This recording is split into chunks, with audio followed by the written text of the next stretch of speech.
Office থেকে ছুটি নিছি, বাসা থেকেও বউ বাচ্চা হইতে বিদায় নিছি। তাদেরকে আমি বলছি আমার এক বন্ধু এতদিন তার সাথে ইমেলে পরিচয় হওয়ার সুবাদে এতদিন পর তার সাথে দেখা করতে আসবো তার বাসায়। তার সাথে আমার বাস্কেটবল প্লেয়ার, তার সাথে আমার অনেক খেলাধুলার বিষয়ে কথা হয়েছে। সে অনেক ভালো কোচ। তো তার সাথে দেখা করতে চাই। তো তার বাসা খোঁজার জন্য অ্যাড্রেস যেটা দিল সে ইমেলে, সে অ্যাড্রেস অনুযায়ী আমি তার বাসা খুঁজতেছি। আমি আশা করি কিছুক্ষণের ভিতরেই তার বাসা আমি খুঁজে বাইর করতে পারবো।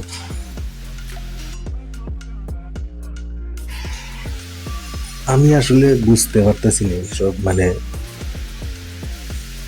এই জায়গাতে তো এই রাস্তা, তার সাথে আমার ইমেলে যে কথা হয়েছে, সেই যে ঠিকানা দিছে, সেই ঠিকানা তো আমি সেই ঠিকানা অনুযায়ী বাসা।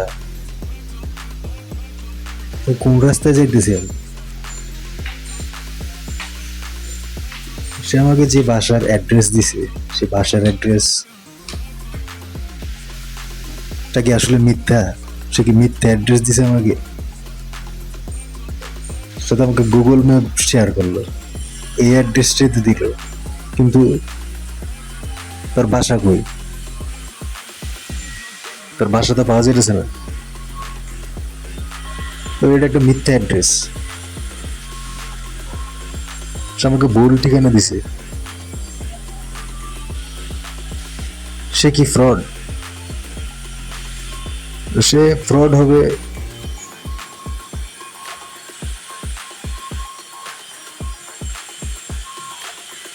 প্রিয় দর্শক ভাই আর বোনেরা, আপনারা এখন যে গল্পটা দেখতেছেন, গল্পটা একটা বাস্কেটবল প্লেয়ারের। সে যখন একটা ইমেল ফ্রেন্ডের সাথে ফেসবুকে কথা হয়, তাকে বাস্কেটবল বিষয়ক অনেক ধরনের অ্যাডভাইস সেই কোচ তাকে দেয়। তো সে তার সাথে দেখা করার জন্য বাসাইতে রওনা করে এবং সে শপথ করে তার বাচ্চা এবং বউ সবার সাথে সে কোনোদিনও মিথ্যা কথা বলবে না। এবং বউয়ের জন্মদিন পার্টি ছিল,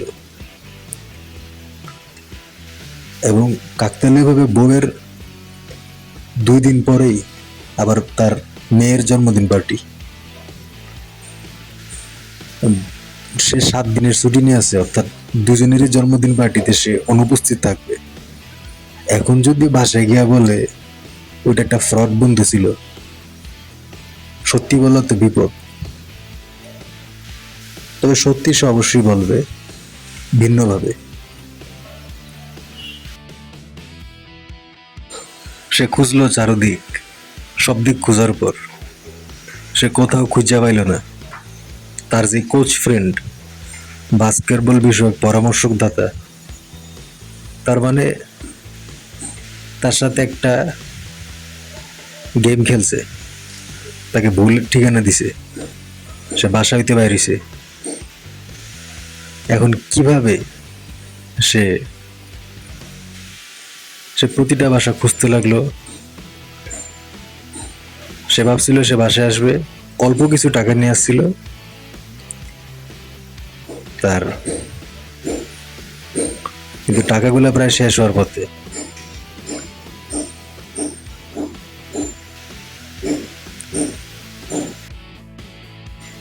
অনেক খোঁজাখুঁজির পরও পাওয়া গেল না তার সেই ইমেল ফ্রেন্ডের বাসার ঠিকানা। তাই সে হোটেলে থাকতে শুরু করলো, এবং হোটেলে থাকার কারণে তার প্রায় সব টাকাই শেষের দিকে। এমনকি গাড়ি দিয়ে এতদিন বিশ্বাস থেকে সে খুঁজতে থাকে পুরা শহর, কিন্তু সেই টাউনে সেই কোচ তার ঠিকানা পাওয়া যায়নি।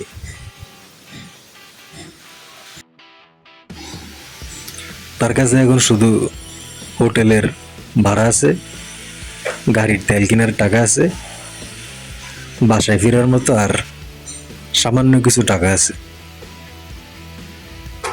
সে ভাবলো বাসায় গেলে সে একটা সত্যি কথাই বলবে, কিন্তু এমনভাবে কথাটা বলতে হবে যাতে তার পরিবারের কেউ তার উপর ক্ষিপ্ত না হয়। কারণ সে তাদের জন্মদিন পার্টি উপেক্ষা করে সে তার বন্ধুর সাথে দেখা করতে আসে। এখন দেখা গেল সে বন্ধুর বাসার অ্যাড্রেসই নেই। তার মানে সে পুরা টাউনে ঘুরতেছে, সে পুরা শহর ঘুরতেছে, কিন্তু সেই বন্ধুর সাথে তার আর দেখা হওয়ার সম্ভব না। সে বন্ধু তাকে মিথ্যা অ্যাড্রেস দিছে। এখন তার হাতে যেই টাকা আছে সেই টাকা নিয়ে তাকে ফিরে আসতে হবে। কিন্তু বাসায় গেলে কি বলবে? বাসায় গেলে তো বলতে হবে একটা সত্য কথাই, কিন্তু সত্য কথাটা কিভাবে বলবে সে, সেটা নিয়েই তার এখন লড়াই। কিরে, ব্যাপার কি? এখানেই তো ছিল তার বাসা। তার বাসা কোথায়? আমি কোন ঠিকানে আসলাম? এটা কোন ঠিকানা? এই আমি কোথায় আসলাম? আমি কাকে বিশ্বাস করছি? এটা তো তার ঠিকানা না। এখানে তো প্রতিটা বাসায় ঘুরতে থাকে সে, এবং ঘুরতে থাকার পর প্রতিটা বাসায় সে জিজ্ঞেস করে এই নামের কেউ থাকে কিনা। তারা বলে এই নামের কেউ থাকে না। প্রতিদিন ঘুরে, গাড়ির তেল প্রায় শেষ, তার সাথে টাকাও প্রায় শেষের দিকে। সে শুধু ভাবতে থাকে বাসায় গেলে যদি সত্যিটা বলে তাহলে বাসার সবাই তার উপর ক্ষিপ্ত হবে, কারণ সে তাদের জন্মদিন উপেক্ষা করে তার বন্ধুর সাথে দেখা করতে আসছে।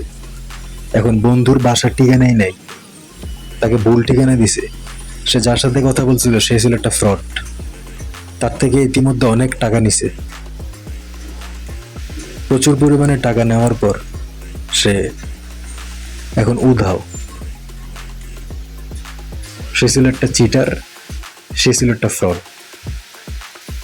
তার বাসা খুঁজতে থাকে চারিদিকে, খোঁজার পরে পাওয়া যায় না। তাই সে একটা হোটেল বুকিং করে এবং সেখানে থাকে। সে বাসায় গেলে মিথ্যা বলতে পারবে না, কারণ সে শপথ নিছে সে সারা জীবন সত্যি কথাই বলবে।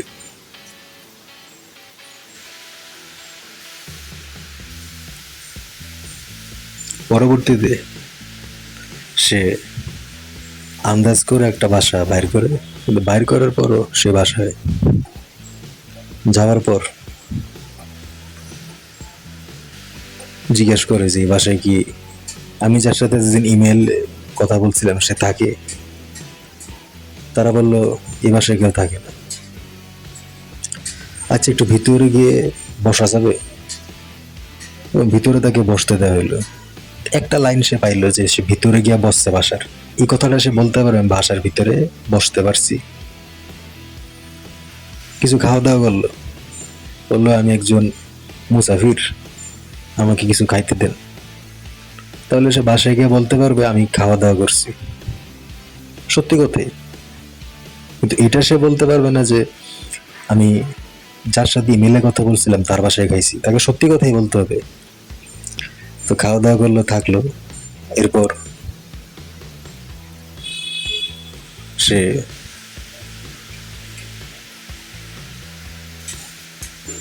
অল্প টাকা ছিল তার কাছে, সে গিফট হিসেবে তাদেরকে যে বাসায় থাকলো আর কি, তাকে তো সত্যিই বলতে হবে। সে এক সেট জানালার পর্দা গিফট করলো, তবে পর্দার সেটটা ছিল খুবই সস্তা। জানালার পর্দার সেট গিফট করার কারণে তারা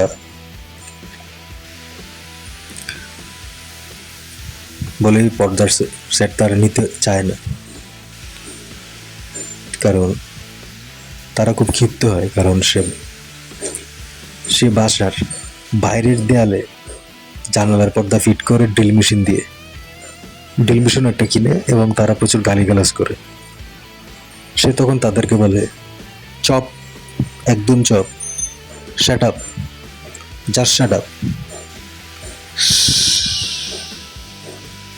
একদম চপ। তাহলে সে বাসায় গিয়ে বলতে পারবে, আমি যখন পর্দা দিলাম, পর্দার সেট দিলাম, সেটা ছিল অনেক সস্তা হওয়ার কারণে তারা নিতে চায় এবং তারা আমার উপর অনেক রাগারাগি করে।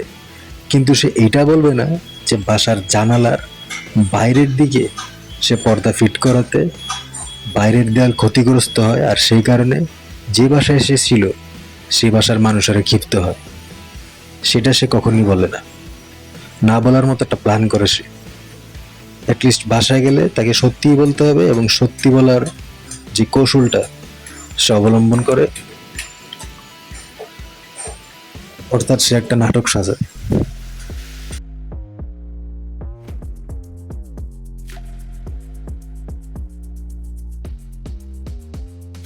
যেহেতু অনেক খোঁজাখুঁজির পরেও তাকে পাওয়া যায়নি, কিন্তু বাসায় গেলে যদি বলে তাকে পাওয়া যায়নি তাহলে বাসার লোকেরা খুব ক্ষিপ্ত হবে। তাই সে সত্যি বলবে, তার উপর আবার সত্যিও বলতে হবে তাকে। তাই সে সত্যি কথাগুলা যেগুলি বলবে সেগুলো হলো, সে বাসায় আসে, বাসায় যায় দেখা করে, তার সাথে খাওয়া দাওয়া করে, বাসায় থাকে কিছুক্ষণ, এবং একটা সময় যখন জানলার পর্দার সেট গিফট করা হইলো তারা খুব রাগারাগি করে।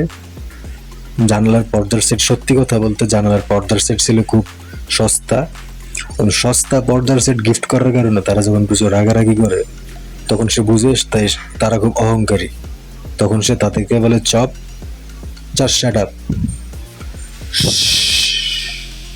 You just shut up. আঙ্গুল তুলে সে কথা বলে এবং তাদের সাথে কথা কাটাকাটি হয় এবং বলে, তোর সাথে আর কোনোদিনও কথা হবে না, তুই খুবই অহংকারী, তোর বাসায় থাকছি, তোর বাসায় খাইছি, এবং এই ডায়লগটা সত্যি সত্যি তাদেরকে দেয়, তোর বাসায় থাকছি, তোর বাসায় খাইছি, পর্দা একটা লাগাই দিছি, তুই আমাকে গালিগালাজ করতেছস, জাস্ট শাট আপ। এবং যে বাসায় পর্দা লাগিয়ে দেয় তারা খুব ক্ষিপ্ত হয়, তারা বলে, এটা তুই কি করছস,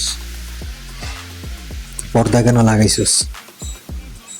এই কথাগুলো শোনার পর তার বাসার সদস্যরা এতটুকু বুঝবে যে হ্যাঁ, সে বাসায় গেছিল সে বন্ধুর বাস্কেটবল কোচ, এবং বাস্কেটবল কোচের বাসায় যাওয়ার পর সে বুঝতে পারে তার মন অনেক ছোট।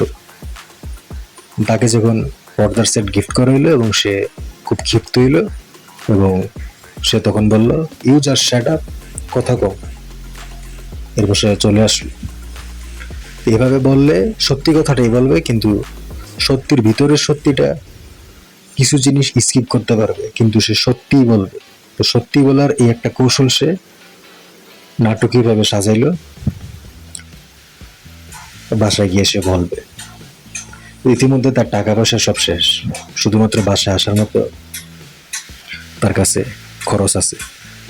তার মনে পড়লো সে বাসা থেকে বাইরের সময় কথা দিছিল তার ছেলেকে আর তার মেয়েকে তাদের জন্য 10টা বল নিয়ে আসবে, 5টা বল। 10টা বল যে কিনবে, 10টা ফুটবল, সুইমিং পুল বল, সুইমিং পুলে খেলার জন্য। সে 10টা বল কেনার টাকা তার কাছে নাই। তার কাছে যে টাকা আছে সেই টাকা হইলে শুধু বাসায় ফিরে আসতে পারবে সে।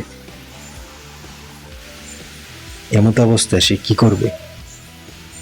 কোত্থেকে কিনবে 10টা বল, সুইমিং পুল বল কিভাবে কিনবে?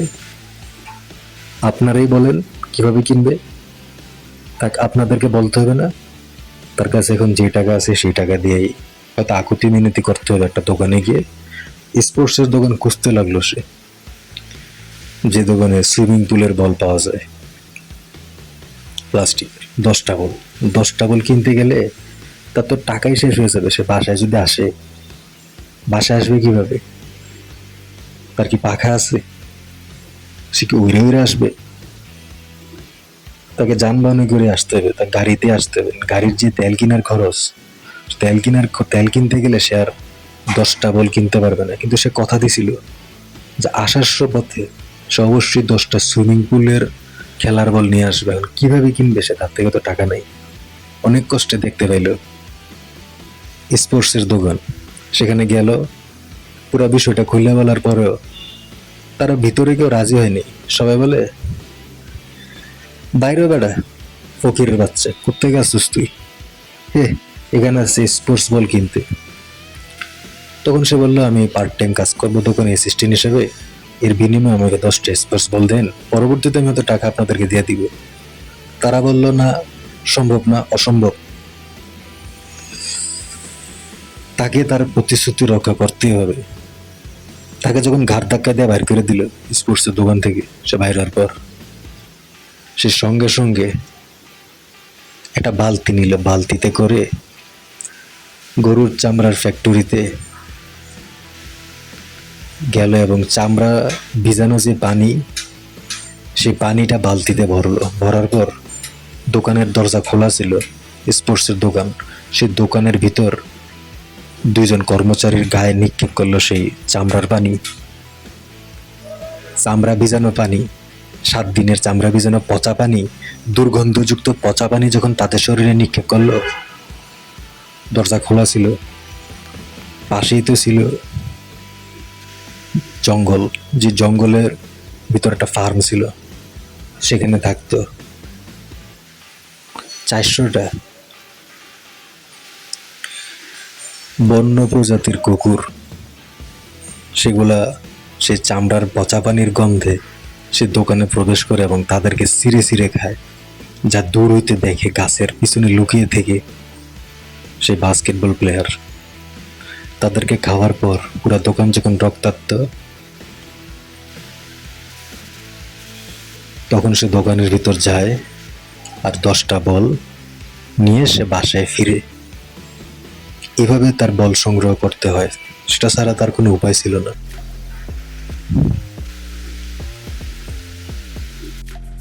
কারণ হ্যাম যখন দোকানে গেছিল, যাওয়ার পর তারা তাকে দেখে হাসাহাসি করতে থাকে এবং বলে, তুই হলে আমাদের শিকার হওয়া পাটা ছাগল, তুইকে তো আমরা আমাদের বাটপারি দ্বারা বলি দিছি, আমরাই সেই ফ্রড, তোর টাকা আত্মসাৎ করছি, কিন্তু তোর কাছে কোনো উপযুক্ত প্রমাণ নেই, তুই আমাদের নামে মামলাও দিতে পারবি না, এখন তোর কাছে টাকাও নেই।